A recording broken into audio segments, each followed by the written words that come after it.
Hi guys, this is like a monster video that I'm going to have to do in several parts. I didn't know how I was going to do it. I didn't know if I was going to just do it on a blog post or what, and I don't know if I'm going to do a corresponding blog post yet. I'm not sure. But it seemed as good a time as any to do a huge favourites video. I really like the layout of Emily Noel, her videos that she does yearly, which she does the Emily Awards, so I'm going to do something similar. I've basically got a lot of favourites from 2010.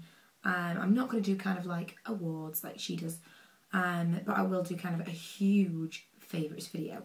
So I'm going to do this kind of in a little bit of an order, in that I'm going to do face products first and things and move through them in something that seems a little bit kind of a journey to me. But if it's a little bit disjointed, I'm sorry, and I don't know at what point I'm going to have to cut it off and start a new video. So I'll just get on with it. I'll start with foundation. My favourite foundations, none of these are in any particular order. Some of these categories have got kind of one or two things in them. Some have got more, some have got, you know, a real mixture of kind of drugstore and high-end. Some things are just cheap stuff, whatever. There's no particular method to this. It's just what has been my favourite things, what are the things that I think are really great that I'd love to recommend to you for the coming year. So foundation, these are my top foundations. You know I tried a lot of foundations last year.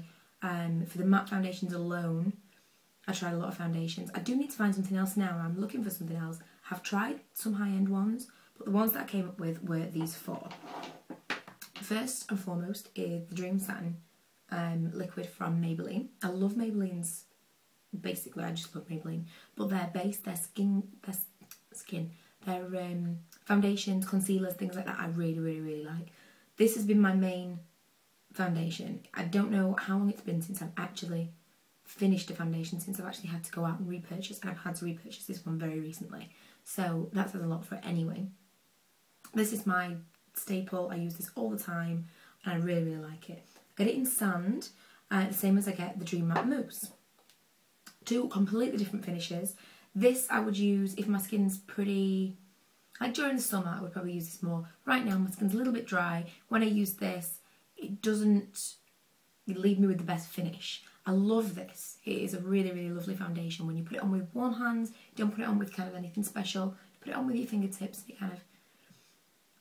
it just goes on as a really lovely finish. But when your skin's a little bit dry, even moisturiser underneath doesn't necessarily give me the finish that I want. Plus moisturiser underneath kind of cancels out the whole mattifying thing of the Dream Matte Mousse. So that's when I've been using this throughout the winter. Throughout the summer I'm probably going to go back to this. But they're my favourite from the Maybelline. From the even lower end, because obviously that's drugstore, it's still relatively expensive. They're still about £7 maybe, £6–7 for the bottle and for the little pot. Whereas this is £1.99 and I love this. I've started using this since I ran out of the Dream Satin liquid before I repurchased. And it's not a massive tube, so it's kind of a little bit of a false economy in that you don't get a tremendous amount in here. I mean, you get, supposedly you get the same as you do in this, but I feel like more comes out of here, or just feels like I don't get as much in here as I do in this. This is £1.99. I really liked it. This came out of the matte video that I tried to do, and I really found this was a fabulous one for £1.99. So I love this. And lastly in the foundation stakes is the Urban Decay Surreal Skin Mineral Makeup. I did not think that I was ever going to like a mineral foundation. Can't remember if I've mentioned this already in a video, but it's totally changed my mind to it. It gives a lovely finish. When my skin is good and it's clear and I don't need a lot of coverage, you can build up quite a lot of coverage with this, but it's not great for when you've got kind of a lot of breakouts and things and you need something a little bit heavier. But when my skin is good, I tend to use this when it's better.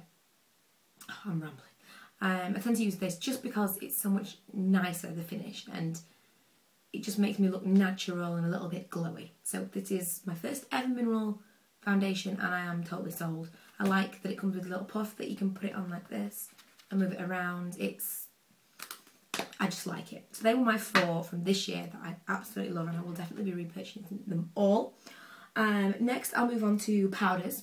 So this is just kind of like powders that I would use after my foundation, whether they be liquid foundations, whatever. First of all is this, which again, as you can see I need to repurchase. Dream Matte powder from Maybelline. It comes with a little thing inside. I don't think it's still... Oh, it is. It comes with a little thing and a mirror inside, which is pretty good. But because I did take it out, it broke up like this. And then it ends up going funny and whatever. So I need to repurchase that. From the slightly higher end of the scale, it is Benefit's Get Even. And I really like this. This is the most matte powder that I have found. It's so much more matte than any other powder. Again, it's got a mirror and the pan and a little space for a sponge or an applicator or whatever underneath, which is there. So I really, really like that. That is, again, a repurchase. I've had several of those now, and I get that in shade 2, and the Dream Matte in Rose Ivory. So they were really great for mattifying, because I find that with this one, I still need something over the top of it. It still doesn't leave me matte. It does leave me glowy, which is lovely, but it doesn't leave me as matte as I'd like. I'm trying to get through these quick because there's a lot. Okay, moving on to HD powders. I've discovered HD powders this year. Through YouTube, lots and lots of people have been recommending lots of different things. Once I started to look into HD powders, I really wanted to try the e.l.f. powder first of all, because it's so much cheaper than the rest of them. I think it's something like $4.50 or $6.50, I can't remember. But it's this e.l.f. high definition powder, and it comes like this, and it normally has a little puff in it, and I don't know where I've put it. But this is great for the money. If you want to spend a little bit more, it is worth spending that little bit more and getting the one from Urban Decay, which I am completely sold on.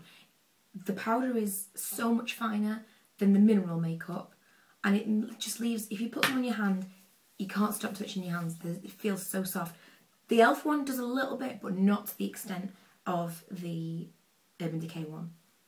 It just leaves you in soft focus. It leaves you kind of glowy. It is just soft focus. It makes everything look a little bit fuzzy. So if you've gone a little bit harsh on your makeup, if you just go over it with a little bit of this on a brush, it makes everything go into soft focus, and I really, really love this powder. So that is a big thumbs up. Moving on, bronzer. This feels like I'm going a little bit out of order here, but hey ho, bronzer.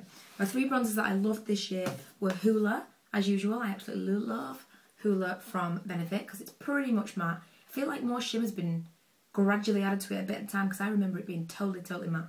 And it's not exactly shimmery, but I feel like it's not as matte as it used to be. But I love the colour, and I use it kind of as a blush, use it as a bronzer. Love it. This I used a lot this year, more maybe as a highlight than a bronzer. I wouldn't put this all over my face.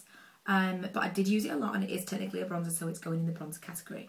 And it's this from Miners. It's a bronzer blusher blend, and it's like that kind of pale colour. Not that you can really see on my skin like that, but it's a real shimmer. I used it a lot in the summer when I was doing like Lauren Conrad looks and things like that. I used it a lot to highlight here. So I loved that. And lastly in the bronzers, this is the NARS Multiple in Malaysia, which I love. It made me want all of the multiples. Completely addicted. I want to try anything that does kind of an all-over cover stick. This is amazing. I will buy more and more NARS multiples just because I love this one so much. You will definitely have heard me raving about these. That stick in some kind of video. Okay, concealers. The one that I use most of all probably is this. This is the one that I've used in most videos, most days. I will use this one. This is another Maybelline, and it's Superstay 24 Hour Concealer. The colour that I get is light beige, which is a number 2. It's just like a liquid in a pot, lasts absolutely ages, and I love it. And the other one, I did used to love Boing from Benefit, but I've kind of gone off it this year. I don't know why, but I have, so it's not really my favourites this year. However, I did discover this one from Urban Decay, which is a 24/7 concealer pencil. The colour that I get is FBI. I put it on with a brush, put it on with this brush. So I put it on all over my face, however I would put it on, and then I kind of just buff it in with this brush. So these two things together were a huge revelation this year that I discovered. And it does stay on all day, just like the 24/7 concealer, 24/7 eyeliners. So yeah, that is part 1. And I will put a link so you can click just around here somewhere for part 2.